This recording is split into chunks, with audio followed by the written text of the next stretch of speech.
Les fonctionnaires, les leaders d'opinion et les spécialistes à l'échelle canadienne réfléchissent aux idées qui façonnent la fonction publique. Le leadership, les politiques, la gouvernance, l'innovation et bien plus encore. Voici la série Analyse et réflexions, réalisée par l'École de la fonction publique du Canada. Welcome back to the Canada School of Public Service, to our Review and Reflection series. Today, as always, we have a wonderful treat for you. We have Dr. Samantha Nutt. Samantha, welcome. Well, thank you very much, Takey. So, where were you born, Samantha? I was born in Scarborough, Ontario at Scarborough General Hospital. Oh my God, Scarborough. I know. Did you grow up there too? I did. I finished in Victoria Park. So Finch- right on the margins. Do you know how close we were to each other? I grew up in East York, and I was like St. Clair and O'Connor. Okay, that was close So actually. that's pretty close. And a lot of my relatives were in Scarborough, and they had restaurants and dry cleaners. Yeah. Well, you know, my friends in that neighborhood were all Greek, so. Exactly. So you ate very well. I did. Yeah, I did. And tell us a little bit, what did your mom do? What did your dad do? So my dad was a shoe designer and an artist, and he worked for Bata when I was a kid, and then worked for himself from the time I was about 14 on. And my mom was a stay-at-home mom, but they were both immigrants to Canada. My dad came over when he was in his mid-20s, and my mom came over with her family when she was a baby. And immigrants from where? My mom was from Scotland, from Edinburgh, and my dad is from Northumberland, Northampton area of the UK. Wonderful. And a shoe designer. So like, I know. are we supposed to think like Jimmy Choo and No, Ralph Saint Laurent? Like, what are we supposed to think? He did mostly, I think early on, he started off in fashion. In fact, his best friend growing up was Andrew Oldham, who went on to be the manager for the Rolling Stones. So he ended up, so he was part of that whole swinging 60s London scene before he came in. So I think he was doing high fashion then, but from the time I was a kid, he was doing more sports related fashion. So he did running shoes, all the Sesame Street shoes when I was a kid, all the children's stuff. So do you remember like Mr. Dress Up Yeah. and Casey and Finnegan and all those And Polka Dot Door. Toronto things from the era, the gentle giant, Yeah. the green The friendly giant. giant. The right? friendly Yeah, giant. that's right, the friendly giant. And definitely Mr. Rogers and the Polka Dot Door for sure. So did you grow up your whole time in Toronto? No, I was, the first 6 years of my life, I was born in Scarborough, and then when I was about 6 months old, we moved to Africa because of my dad's job. So we were based outside of Durban, and then we came back when I was 6. And then I was in Toronto mostly from the age of 6 to 17, but we did spend about half a year in Brazil, in Sao Paulo, where my father was working for a company called Sandak, which made plastic sandals when I was 13. So it was a very interesting international way to grow up. Who were some of your heroes as you were growing up? You know, most of my heroes were women who were doing amazing things, right? And so, and women who had really compelling stories. I really liked, read The Diary of Anne Frank when I was really young and found that profoundly moving. But I also, you know, I loved Margaret Atwood. I know I'm a total nerd, and actually Margaret Atwood lives only a couple of blocks over from me now, and I sometimes see her in the neighborhood, and I'm a complete fangirl all the time because I remember reading, you know, all of her books basically growing up, *Handmaid's Tale* and a number of others. And then, you know, but I was also a kid, right? So you love all the Marvel comics and Aquaman and all those things too, right? So at some point, you started thinking about your profession. You ended up in probably the most noble profession, which is medicine. Did you always know? Did you have the bug from when you were little, or is that something you grew into? No, I definitely didn't have the bug when I was little. I think, look, there's always that quintessential immigrant story where it's, especially if you're your parents were artists, and it's like, you need a solid job, right? We came to this country and sacrificed for you. And Even though we didn't know you. that's right, even though he didn't know me. And there's that achievement-oriented track and pressure for sure. And especially, again, to have more financial and other stability than my parents had been able to have, not working in a sector like that. But no, I actually, when I finished high school, I went on a scholarship to study drama and 19th century romantic English literature in the UK. And my parents almost lost the will to live. It was just like, oh no, we raised her the wrong way. She's also going to struggle to find employment and be engaged in artistic pursuits for the rest of her life. But I think ultimately, even though I went on a different path, it certainly was great training, and it's been useful. Tell us, as a little aside, tell us what your son is studying and what your reaction was. He actually is he's in the School for Dramatic Arts at the University of Southern California in Los Angeles. And he's doing a combined degree in the music industry. So I always joke that the artistic gene skipped a generation, because I can't even draw anything more sophisticated than a stick figure. And I wouldn't say I'm completely tone deaf, but some people might. People who hear me do karaoke might tell you that. So now you go to medical school, you graduate, you become kind of the apple of your parents' eye. You've got initials after your name. Tell us then what happened, because you've not taken kind of, let's call it, the typical path of an MD. It's interesting. I think my parents, one thing that was always wonderful is that they wanted me to make my own choices. And they always believed, and I think that was just how we were raised, right? In the 80s especially. It was very hands-off. Your parents didn't know where you were applying or why you were applying. It was just, oh, okay, that sounds fine. But I was always interested, and I think partly because I did have those early formative experiences in different parts of the world, and I was exposed to human rights violations and different ways of seeing the world and the challenges that people were facing. I was very interested in the intersection between health and human rights. I marched against apartheid in South Africa when I was an undergraduate student. I was part of that Live Aid generation and was exposed to all of that. And so even throughout my undergrad, I was very interested in human rights issues. And I started to think about the intersection between health and human rights, and that was one of the reasons why I applied to medical school. And it was that passion, that conviction, that ultimately led me after medical school to pursue public health and a scholarship program that I was on at the London School of Hygiene and Tropical Medicine, where I did a Master's of Science in Public Health in developing countries. And I was recruited by UNICEF to work in war-torn Somalia as a volunteer during that experience, because my thesis research was around violence and women's health and the intersectionality of that. And so it wasn't a decision. I didn't go to medical school thinking I would become a war zone doctor or run an international NGO. I didn't even go to medical school thinking that I would be doing what I'm doing now on any level. It was just a series of incremental shifts in my perspective and the things that I was exposed to that led me to this place. So tell us now a little bit. You are the founder of an incredible little, well, it's not so little anymore, NGO called War Child Canada, also War Child USA. At one point, and we talked a little earlier, at one point, this organization that now operates around the world had one employee, or not even an employee, had one volunteer, and that volunteer was you. Tell us a little bit about those early days. The early days were challenging. It's a really difficult thing to reconcile when you are really passionate about a cause and deeply believe in the mission, and you can make sense of it and demonstrate the kind of impact and demonstrate the need.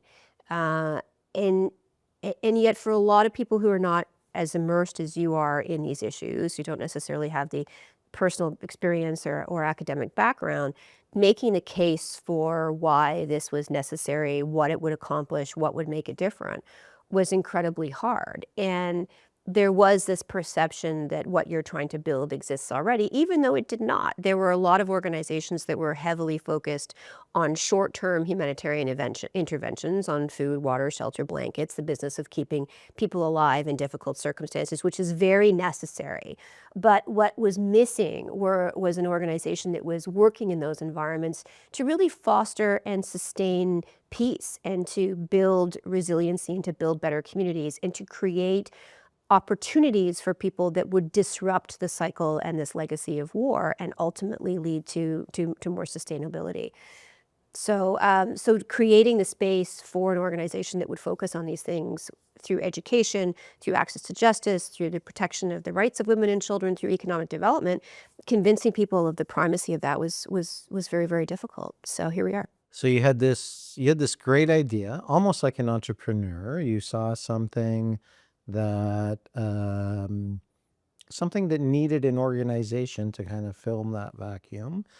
Tell us a little bit, like, what do you do when you're starting an international organization? Do you fundraise? Do you knock on doors?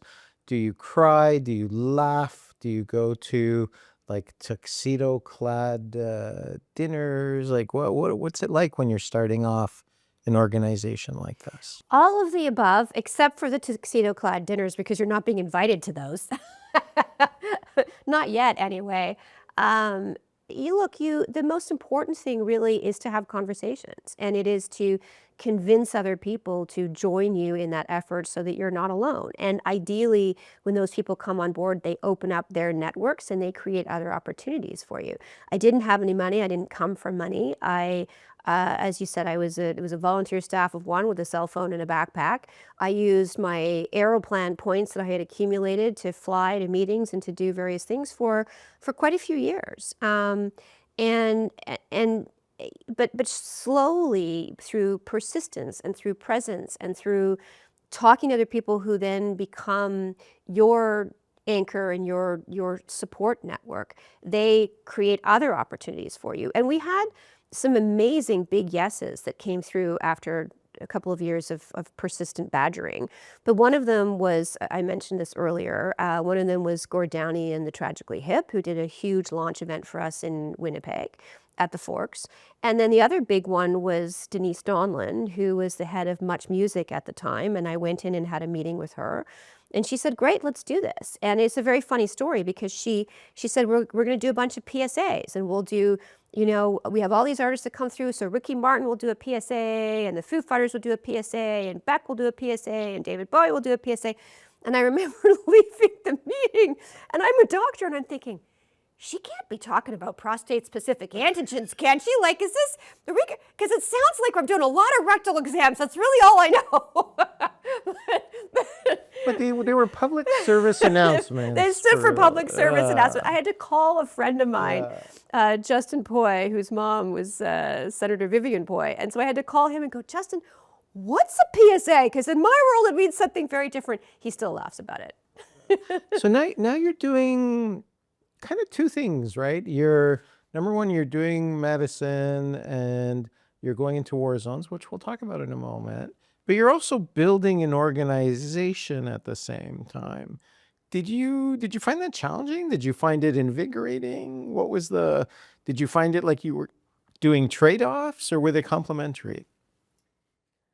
I think when you're young, you don't necessarily feel the exhaustion in the same way. But yeah, I used to work emergency shifts. I used to work clinical shifts to be able to sustain myself and pay the bills and pay the rent. And then the international stuff that I was doing was at the time certainly unpaid and just trying to make it go. So it's kind of like your hobby? Well, it wasn't so much a hobby. It was I was trying to build an organization, and then you submit So it was for the side of funding the for desk. interns, and yeah, I mean, well, actually, I would say the clinical piece was the side of the desk. The clinical piece made the other things go. But when I did find that when I was able to get small grants and things, it was to hire summer students, to hire interns, and so for a very long time, it would be me and people who were maybe 5 years younger than I was, and they would come on board, and we would just try to make it work. But then slowly you start to demonstrate success, and the more persistent you are and present you are, You start to build trust, and then people began to invest in us. And that's what made a difference. Young people especially did see some of those PSAs. They did see the Tragically Hip show. We started to make some documentaries that aired on Much Music that were financed by various film and television funds that were available, and that really put us on the map, and that raised the money that we then needed to be able to begin the programming side. Very small, very incremental at first, mostly through funding of local partner organizations that we worked with, and then we started to build our own presence up. Yeah. Now, you and your colleagues, you go into areas of, is it fair to say, largely kind of when a state has failed, a war zone, a famine, a coup, a failed coup, etc. Tell us a little bit about the first 2, 3, 4 times you found yourself in that environment. You're a kid growing up in Scarborough, in Toronto, and all of a sudden you're in the Congo, you're in Sierra Leone, you're in Afghanistan. Tell us a little bit about that. Well, nothing, first of all, prepares you to be in a war zone. And I think that honestly, it's one of those things that if you think about it too much, you probably wouldn't do it in the first place. And for better or for worse, my first experience in a war zone was in Somalia during the mid-90s, during the famine. It was the second wave of a famine to grip the country. And I was, as I mentioned, recruited by UNICEF because my thesis work was very much aligned with, they were doing a major review right on the heels of the Rwandan genocide of the operations in Somalia. This was right after the troops were withdrawn that were deployed during Operation Restore Hope. And the entire health infrastructure had completely crumbled. I mean, there was no functioning state. Somalia was the quintessential failed state at that moment in time. And I applied for this position because I felt that I would potentially be useful, that there is an alignment with the work that I was doing, that it would help UNICEF with their overall maternal and child health strategy and planning and help them raise money. They were submitting this report to the UN Security Council. But I really didn't know completely what I was getting myself into. And yet that experience fundamentally changed my view of the world. It changed my view of humanitarian assistance. And I would say it put the wheels in motion for where I am now, in the sense that from that moment forward, all I saw were missed opportunities. I saw a system that was dangerously disconnected from the local population, where most of the expertise was external, that would chase the next crisis when it came up, where donor dollars would dry up when the media went home. And so trying to address that gap and seeing what was working and what was not working became the impetus behind the creation of War Child Canada. So it was a series of events that led to this. Was it growing up in Scarborough? Was it spending time in Africa as a kid? Was it being in Brazil as a teenager? All of these formative experiences. I think it was all of those things, but ultimately I ended up precisely where I was supposed to be. Yeah. Now, I think all of us have a certain admiration for doctors and nurses and people in the medical profession, because it seems to somebody like me from the outside that they kind of run towards danger. That's their first inclination. A lot of us, our inclination is to kind of run away from danger. Were you always somebody that kind of ran towards the danger? I would say that I was always scrappy. I was the kid in the playground if there was a bully that was picking on someone. And I'm not a big person. I say I'm 5'4", I'm kind of a little shy of 5'4". But I was always the one that would just get in there and try to make it right. Even if I was the one in the end that would end up pummeled, or have her bike stolen, or whatever it was going to happen. So yeah, I wouldn't say I run towards the danger. I take my security very, very seriously. And as an organization, we obviously take our security very seriously. There have been instances where I have been caught, where the front line ended up right on top of me in those moments. car ambushes and other things like that. But in general, I think that doctors, I do think you have this instinct to try to help and to preserve human life. And you don't necessarily appreciate or fully realize the threats to yourself in that. It's I wouldn't say it's an out of body experience, but I would say that the drive, it takes over. And some of that when you start off as an active choice, but then it becomes instinctive. And I think a lot of us, when we see stuff like this, I mean, we grew up at roughly the same time. Like, is it like MASH? Is it like, what's it like? Well, I'm a public health doctor, so you don't want me anywhere near an OR, that's for sure. But yeah, it can be like that. It can be intense. When I landed in Somalia, the very first meeting I had with this Belgian guy, Jean, who was the head of operations there in Baidoa, which was the epicenter of the famine. 300,000 people had lost their lives. And we're in the middle of our security briefing, and he's got a walkie-talkie on the table. And suddenly you hear gunfire and eruptions from the walkie-talkie, and he has to pause the briefing to speak to some folks from a different non-governmental organization. And they're in the process of explaining that they fired their security team a few days prior because there had been some incidents. And now the security team had come back with a whole bunch of militia folks, and they were shooting at the building and trying to extort them for payment and more money and other things that were going on. And so, you're very quickly and easily confronted by the insecurity in those situations, but you always have to remember, and I do very much so, that to be in that situation and to not have choice and to not have access and to not have opportunity and to not have the luxury, and it really is a luxury, of a Canadian passport, that is so many orders of magnitude more devastating and risky. And so you can't be in that situation and say, oh, am I in danger? Am I at risk? Because it feels incredibly self-indulgent, because it is. Now, you mentioned the Canadian passport. Is it a particular benefit? And if so, is it a particular benefit that you're Canadian, that your organization is Canadian? Like, do you come in under the auspices, metaphorically speaking, of the Canadian flag?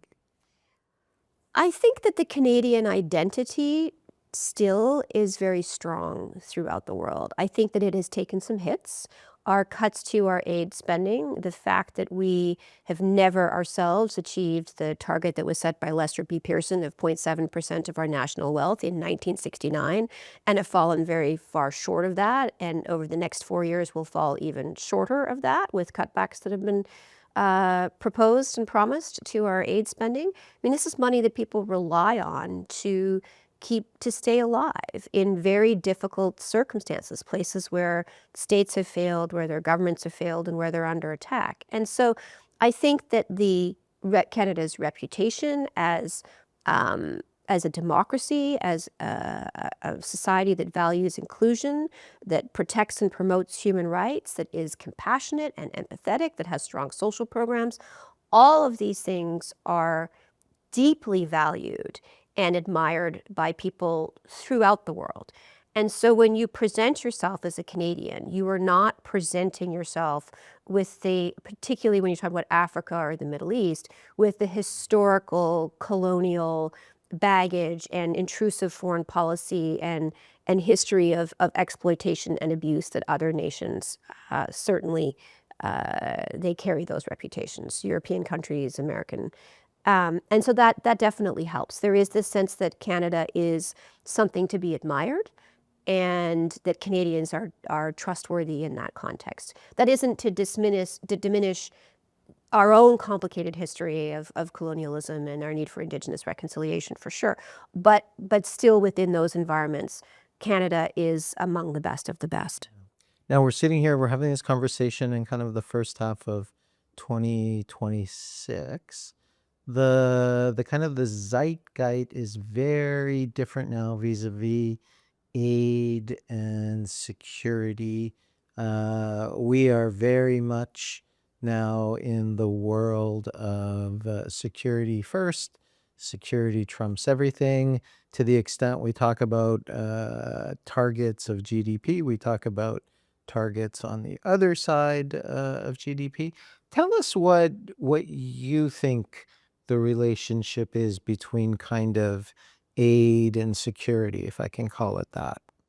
Aid and security are completely and inextricably linked.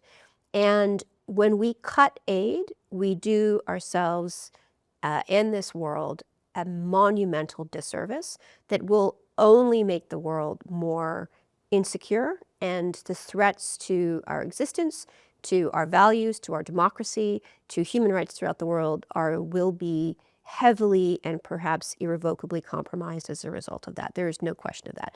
When you look at, for example, and I'm not talking about emergency humanitarian assistance, the business of keeping people alive. There are times when that is completely necessary. But when you look at who has the advantage in a lawless environment, it is armed factions that are able to easily recruit young men because they are the only employer in town, and there is no other economic opportunity for these young people, and because they have been displaced and abused, and there are no schools, there's no educational system, there's no employment opportunities for them. And so what else are they going to do if they want to provide for themselves, provide for their families, and feel safe and secure? Which means that you do have groups like ISIS or Daesh or the Taliban or others, or the Janjaweed, or the rebels operating in eastern Congo, or the Mai Mai militia groups, who can then move in and exploit those desperations and weaknesses, right? Aid is inextricably, when it's done well, it is a barrier, it is protective against those kinds of outcomes. And it is woefully naive to believe that any conflict anywhere in the world can be contained by borders, particularly in places where those borders are not even really recognized or acknowledged as credible. So the more that we allow as a global community to have societies and to have generations that are raised on ideology, on grievance, on poverty, on violence, where they are forced to witness their loved ones being gunned down, murdered in genocidal atrocities throughout the world, that makes us all insecure. And we cannot shoot or bomb our way back to safer societies in that context, because there will always be another wave. There will always be someone else waiting in the wings. The only way that we protect ourselves through that is by creating safe and secure environments that allow people to envision a different future and to create opportunities for themselves where they are living, and to not develop this sense that they have been forgotten, or that they are being that their loved ones are being treated in an expedient fashion because it serves our own economic interests. And that's the problem. And that's the problem when it comes to the balance between defense and humanitarian spending. We spend 12 times globally, in terms of annual military spending, what we spend on international humanitarian aid. And let's be clear on what that is: on making sure that children in the most vulnerable parts of the world have the right to go to school, have access to clean drinking water, can feed themselves, and can grow up without a degree of violence and abuse and trauma. And it's shameful. It's shameful. Clearly, your passion for the subject is coming through, and that passion has helped build War Child Canada, War Child USA into what it is today. So what is it today? We started with one 5'4" young lady with a backpack and a cell phone. What is it today? Why I do what I do? No. What is War Child Canada today? Oh, what is War Child Canada today? Oh, that it's amazing. So we have worked in over a dozen countries throughout the world. We're active in more than 7 different war-torn regions. We work with 1 million children, roughly between 600,000 and 1 million children and their families every single year. We have, any given year, we have between 1,500 plus staff throughout the world, 99.9% of whom come from war zones, who are designing the programs, leading them, giving back to their communities. Here in North America, we have 25 staff, all working towards the same goal. And again, our focus is always on addressing those systemic challenges. So we're really well known for our catch-up learning throughout the world. It's called accelerated learning, ALP programs. And so kids who have been out of school in some cases for 6 to 10 years can do 2 years over 1 year. We properly train the teachers. Then they can be integrated back into the school system and get back on track. The ones that are not really eligible to go back to school, we still do youth entrepreneurship and skills training and microfinancing. We do a lot of food security work. We do a lot of legal protection of women and children. We're a registered law firm in Uganda, which is the largest refugee hosting country in Africa. And we still are a registered law firm in Afghanistan, but since the Taliban takeover, that's obviously become a much more problematic process. So you're an operating entity now. You're a multinational. We're operating entity. Yeah. I mean, it's still always hard because there are a lot of places where we should be and we are not. We're one of the only organizations, Canadian organizations, directly implementing in Darfur, Sudan, when that war hit a couple of years ago. We're still operational in Sudan, but finding the resources to be able to do that has been very challenging.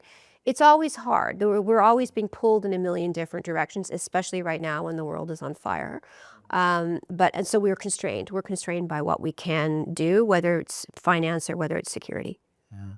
Let's shift now to your academic training proper. Let's talk a little bit about public health. So we have gone through in Canada in the last little while several important kind of public health events.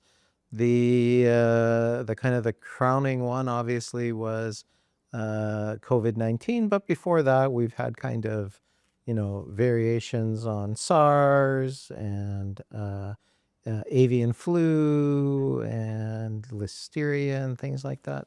Tell us a little bit how you see the public health universe in 2026, because it seems to me, as you mentioned earlier, a lot of these things, they're not really subject to being contained by borders, and the world is not necessarily as nice, as kind, as safe as we would like it to be. What do you see as kind of the public health landscape in the next little while outside of war zones? Let's talk about, Toronto, Canada, North America, Europe. Public health is one of those invisible things that we take for granted until something happens, a crisis happens, like COVID, for example. And then these systems that seemed external, that seemed kind of redundant, that had faced cutbacks for years, all of a sudden become so instrumental to people's very survival, right? It's something that we need to continuously invest in. And I think that the pandemic in particular has created the kind of skeptical, cynical climate that is ultimately quite destructive to public health in the long term. And we need to remember, public health has become so politicized, particularly in the United States, but here in Canada as well. It has become so politicized around vaccines, around surveillance, monitoring, disease, all this kind of stuff, information sharing even. There are a lot of governments throughout the world that don't want to share information because they're worried about a whole bunch of different things, accountability, blame, et cetera, intervention, foreign intervention. And yet at the same time, we need that to stay safe, and we need that to keep people fundamentally alive. And public health, by definition, is really about what can we do, what systems and structures do we need, what basic minimum interventions do we need, whether we're talking about chlorinating the drinking water or fluoride, that kind of thing, to be able to sustain life and promote health and well-being. That's fundamentally what it is. And so why it has become so politicized is something that I find quite alarming. And we're paying the price for that, right? Children who are not being vaccinated for measles, either at all or even according to the schedule, now we're seeing the resurgence of a disease that had been almost, it hadn't been eradicated, but had been certainly the impact of it had been dramatically diminished. And I work on the other side of that in different war-torn environments where I see children who have lost their vision, who have got permanent cognitive deficits as a result of having faced measles. And those are the ones who survived. So public health is necessary. It is a luxury that we often take for granted. And I worry that within this current context, we are dismantling one of the most important systems that is needed for our very survival. You also work in our healthcare system proper. You are at I'm at Women's College Hospital. Women's College. Talk Yeah. to us a little bit about the state of healthcare as you see it from the inside right now in Canada. We're hitting all the hot button issues, right? Look, I've been doing medicine long enough that I've seen some fairly significant changes that are quite worrisome, to be honest. It used to be, for example, I do clinic 1 day a week, roughly, or spread out over 2 days. And all of the electronic medical records, the digitization, all of these kinds of things were brought in ostensibly to make that job easier, to allow for more forward-facing patient care. It has done the complete opposite. It is a disconnected, dysfunctional system that produces a massive digital footprint that requires multiple levels of sign-off, and that ends up taking doctors away from frontline patient care and more towards this kind of drowning in digital paperwork. One referral that used to be a singular process, you fill out a form, you send it in, you got a note back from the specialist. That alone results in, a dozen, 12 to 17 various touch points that you then have to sign off on that have nothing to do with patient care. And that also, frankly, doctors are not compensated for. And so then they become more cynical and it becomes harder to find a family doctor. On top of that, generations, and this started when I was in medical school, of cutbacks to the number of spots in medical school programs because every doctor that gets added to the system is billing the system. And so it's easier to save costs by not adding more doctors to the system. But that's reached a bottleneck now, is with demographic shifts. People are aging and people cannot find doctors, and the financial models don't incentivize physicians to take on more complex patients, elderly patients, more complex care. So it's hard. I'm very frustrated about the state of healthcare.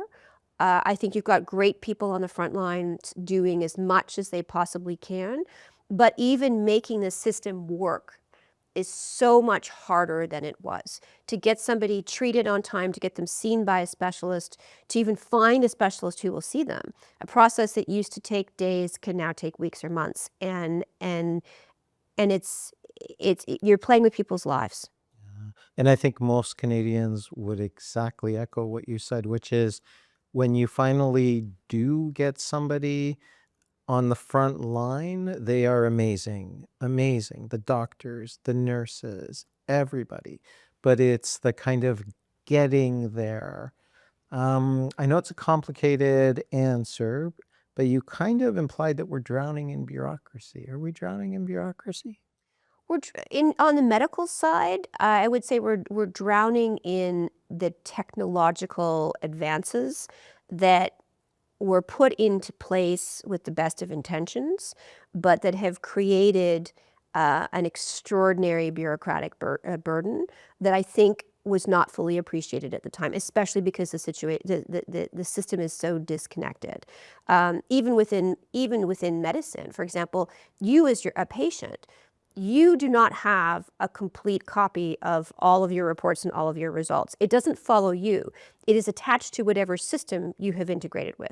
So it sits with your family doctor, who may be on one system, maybe on a TELUS PSS system.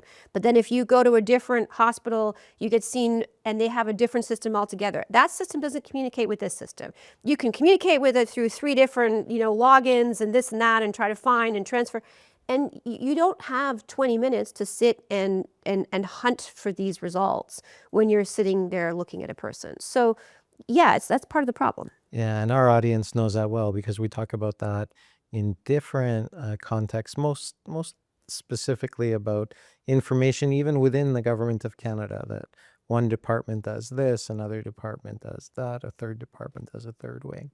You got a little pin on your left lapel. Talk to us about that little pin. Well, I was very honored to receive the Order of Canada about Can you tell us roughly how old you were, if you don't mind? 40, I think. That's Yeah, pretty young 39 for an maybe. order. Yeah. 39. Talk to us about the phone call. Talk to us about it. It's wonderful when you find out they call you and they tell you that they're putting out an announcement and your name's going to be in the newspaper, and it's great. It was a wonderful thing to do. My dad passed away about 8 years ago, and it was a wonderful thing to be able to do while he was still alive. It meant a lot to him to be there for that. It meant a lot to me as well. So it's nice. I'm a very proud Canadian, and there's nothing that makes you prouder of this country and understand what a great privilege it is than to be in some of the environments that I have been in. I wake up every day knowing how lucky we are. I look out over the Canadian Shield and the Canadian landscape and meet with Canadians right across the country. And the fact that we live with relative peace and security, the fact that our democracy, despite its flaws, still functions, the fact that our public service still functions and is recognized as the gold standard, or truly is, throughout the world. These are things that are worth fighting for, and they're things that are worth protecting. And so when you get a little pin like this, you're just reminded of what it means to exist in service of this great country that we have. And we're gosh, you just have to look at what's going on to the south of us to realize that we should never take this for granted. Dr. Samantha Nutt, Fellow of the Royal Society of Canada, Order of Canada, medical doctor, founder of War Child Canada, War Child USA. Maybe most importantly, daughter of immigrants that done good. Thank you so much for spending this time with us today. Well, thank you for having me.